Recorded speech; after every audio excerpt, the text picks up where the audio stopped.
Hi, class. I want to apologize in advance for the background noise. I have pneumonia and I'm in the hospital, so I want to apologize for that.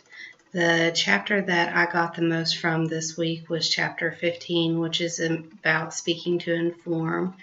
The informative speech is designed to convey knowledge and understanding. And I realized while reading this chapter that I do a lot of informative speaking through my job as a paralegal. In fact, I spend the majority of most of my days doing informative speaking, and I had never really thought about that before, so I thought that was interesting. You want to keep in mind when you're preparing your speech that you limit your speech to 2 or 3 main ideas, main points, and you want to keep those main points separate. Use a similar word pattern with each of those points, and you want to devote about the same amount of time to each different point. That way you're not giving too much attention to just one part of your speech. You want to make sure when you're doing informative speech that you do not overestimate your audience.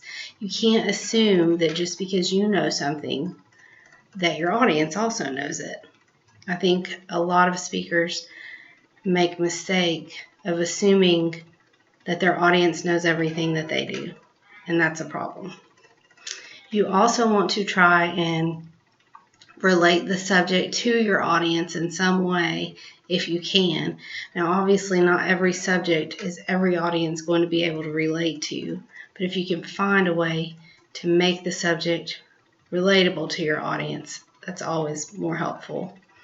You don't want to be too technical in your speeches because the speech can become boring, and it might just be too far beyond your audience.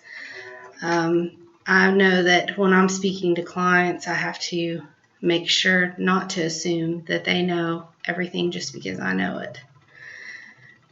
You also want to be descriptive with your audience so that they don't become bored. It's very easy when you're listening to someone talk for it to become monotonous. So you want to be descriptive to kind of keep everything exciting.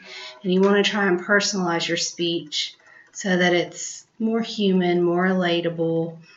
You know, people enjoy listening to stuff that they can have some sort of relation to, that they can relate to something in their own life. So that was my take on chapter 15. I feel like I learned a lot from that chapter, and I think it's going to help me to do a better speech. Thanks for listening.